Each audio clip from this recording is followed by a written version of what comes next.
first time I looked at Forge World, and I was like, oh, hey, cool, oh, holy, you guys did what? There's just way too much.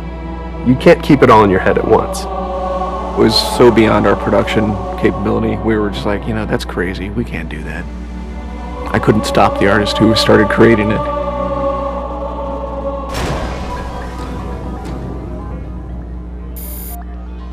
Forge is our editing tool that players can build their own maps. I mean, at its core, it's a map editor. We always had this vision right from the get-go, which was anyone can build anything. Giving the fans the tools, they can take it and run with it and make it their own. Forge World actually started as 5 separate maps. And I said, wouldn't it be cool if you could play this and go over there and then play over there if you wanted? And Forge World was born. There were a lot of people telling us that, no, you cannot ship this as one big map. We have this awesome new automatically generated LOD system called impostering that makes objects that are really far away really cheap to draw. We're pushing what we can do with the Forge budget, so that lets us have many more objects up on the screen at once, which lets us put more objects into Forge. Interesting to take the Banshee or Falcon out for a spin in Forge World, because it actually takes a while to get from one end to the other. The second you come into this space, you should know that you're on Halo. Our old friend, the Forerunners, come back, because the Forerunners create all sorts of cool, interesting pieces of geometry. We wanted to give people a variety of locations that they could forge in a different way. So a gulch, an island, an interior, a very small outdoor pocket, and then the rock, which was kind of based off Ascension. Let's use a lot of interesting parts in it so that people can manipulate it or we can change it. Why don't we bring back Blood Gulch and carve it all up into pieces so that people can start manipulating it in interesting ways. And then Sanctuary was the other one. The Cage and Paradiso, that's just Chad and I playing with a map editor and actually building cool maps within Forge World. I mean, we were doing that exactly how the fans would do that. we definitely looked at what we did in Halo 3 and said, what can we learn from this? It's one thing to build just a stunning amount of map variants, but nobody was expecting Forge art, I don't think. That was just a completely, whoa, what? The Rube Goldberg machines, yeah, those are everywhere. In Halo 3, it was cool that you could move things around, but it was still kind of clunky. And we're like, we have to make this better. What are some of the tricks that the community is using, and how can we make those not be tricks and just make those be tools?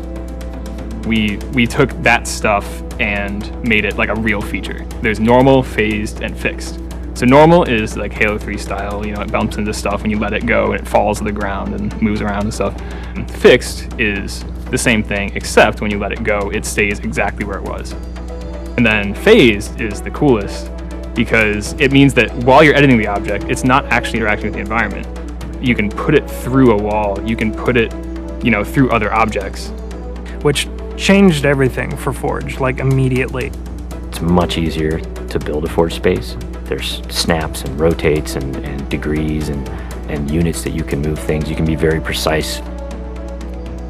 The camera controls, it's actually really good for object placement because little touches on the stick don't translate into really sudden, jumpy movements. And then we also have a fine editing mode. You click the stick in and then your camera starts moving very slowly. You're not spending 3 hours trying to get one block to line up directly to 3 other blocks. You can select individual objects and say, get rid of all the objects of this type. So if you're trying to get rid of all the spawn points on a map because you want to go and replace all the spawn points, you can do that. You can do custom colors. You can take these Forge pieces and say, hey, that's blue. So the blue base can truly look like the blue base. Reach's expanded sandbox includes new things like, jetpacks. And if people want to build some sort of 3D map and really make use of the jetpack, they can do that now. Custom game options and Forge go together like peanut butter and jelly. You're able to do things with game types that people might not even expect. My favorite example is King of the Hill, where the warthog is the hill.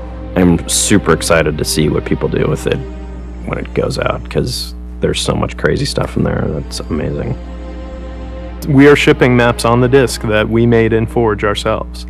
So The tools are there. If you have the time and the talent, you can make it. The community is just going to outstrip us and spank us. With the new tagging system, you can save a forged variant, you can post it to your file share, and then you can say, you know, sweet new map. Things that are good are downloaded by a lot of people and passed around to a lot of people, and that makes the really sweet stuff bubble up to the top. I'm looking forward to what the next big community game type is going to be.